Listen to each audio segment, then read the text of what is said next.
السلام علیکم ورحمۃ اللہ وبرکاتہ۔ بسم اللہ الرحمن الرحیم۔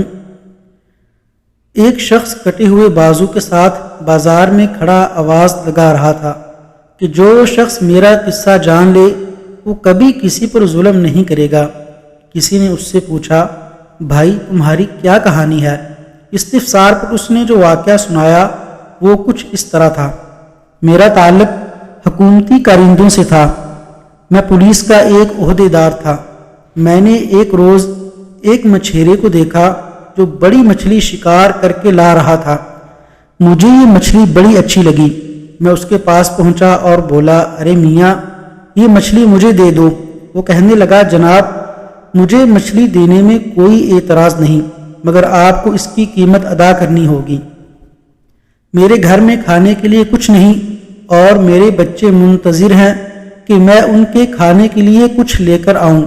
یہ مچھلی میں نے بڑی محنت سے پکڑی ہے۔ میں نے جواب میں اسے مارنا شروع کر دیا اور مچھلی زبردستی اس کے برتن سے نکال لی۔ میں مچھلی کو ہاتھ میں پکڑے گھر کی طرف آ رہا تھا کہ مچھلی اچانک تڑپی اور میں نے اسے مضبوطی سے تھام لیا۔ اسی کشمکش میں اچانک اس نے میرے انگوٹھے پر کاٹ لیا۔ مجھے سخت تکلیف ہوئی۔ گھر پہنچا تو درد میں مزید اضافہ ہو گیا۔ وہ رات کا وقت تھا۔ میں نے سوچا کہ صبح کسی طبیب کو دکھاؤں گا۔ خیر رات بھر مجھے درد کی شدت سے نیند نہ آئی۔ صبح سویرے میں طبیب کے پاس گیا اور اسے اپنا زخم دکھایا۔ وہ کہنے لگا کہ یہ زہر سے بھرا ہوا زخم ہے۔ اگر تم اپنی عافیت چاہتے ہو تو فوراً اس انگوٹھے کو کاٹنا ہوگا۔ اگر تم نے ذرا سی تاخیر کی تو پورا ہاتھ کاٹنا ہوگا۔ میں نے فوراً کہا، اگر ایسی بات ہے تو اسے کاٹ دو۔ طبیب نے میرا انگوٹھا کاٹ دیا۔ میں گھر آیا تو ہاتھ میں شدید درد تھا۔ چین و سکون ختم ہو چکا تھا۔ اگلی رات پھر بے چینی اور شدید درد میں گزری۔ صبح سویرے پھر طبیب کے پاس آیا تو اس نے ہاتھ کاٹنے کا مشورہ دیا۔ اب میرا ہاتھ کٹ گیا۔ میرا خیال تھا کہ اب درد ختم ہو جائے گا، مگر اس میں اضافہ ہوتا چلا گیا۔ مچھلی کا زہر مسلسل جسم میں پھیلنا شروع ہو گیا۔ میں نے چیخ و پکار شروع کر دی اور مدد کے لیے پکارنے لگا۔ طبیب نے پھر دیکھا تو کہنے لگا، اس کا ایک ہی علاج ہے کہ تمہارا بازو کاٹ دیا جائے، ورنہ زہر پورے جسم میں پھیل جائے گا۔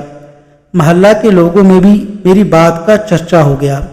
ان میں سے ایک بھلا مانس میرے پاس آیا اور کہنے لگا کہ تمہارے درد کا سبب کیا ہے؟ میں نے اسے مچھلی کا واقعہ سنایا۔ وہ کہنے لگا، اللہ کے بندے، جب تمہیں اس نے کاٹا تھا تو اسی وقت مچھیرے کے پاس چلے جاتے، اس سے معافی مانگ لیتے۔ دیکھو اب تمہارا ایک ایک عضو کٹ رہا ہے۔ اب بھی تمہارے پاس وقت ہے، اس مچھیرے کو تلاش کرو اور اس کو کسی طرح راضی کرو۔ محلے دار کی بات میرے دل کو لگی۔ میں نے اسی وقت مچھیرے کی تلاش شروع کر دی، مگر وہ ہمارے شہر سے جا چکا تھا۔ میں نے اس کو ایک دوسرے شہر میں تلاش کر لیا۔ جیسے ہی میں نے اسے دیکھا تو اس کے قدموں پر گر پڑا اور رو رو کر کہا، مجھے اللہ کے لیے معاف کر دو، مجھے اللہ کے لیے معاف کر دو۔ مچھیرا بولا، تم کون ہو؟ میں نے کہا، میں وہی ہوں جس نے تم سے ظلم اور زیادتی سے مچھلی چھینی تھی۔ میں نے اسے اپنا ہاتھ دکھایا۔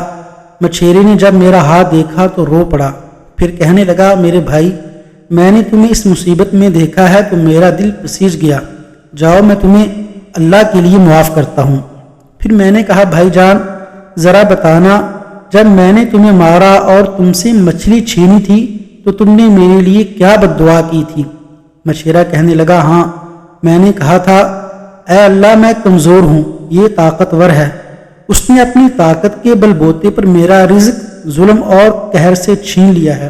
میرے رب اس شخص کو مصیبت اور پریشانی میں مبتلا کر کے مجھے اپنی طاقت اور قدرت کا کرشمہ دکھا۔ میں نے کہا، میرے بھائی اللہ نے تمہیں اپنی قدرت اور طاقت کا کرشمہ دکھا دیا ہے۔ میں اللہ تعالیٰ سے توبہ و استغفار کرتا ہوں اور اپنے گناہوں کی معافی مانگتا ہوں۔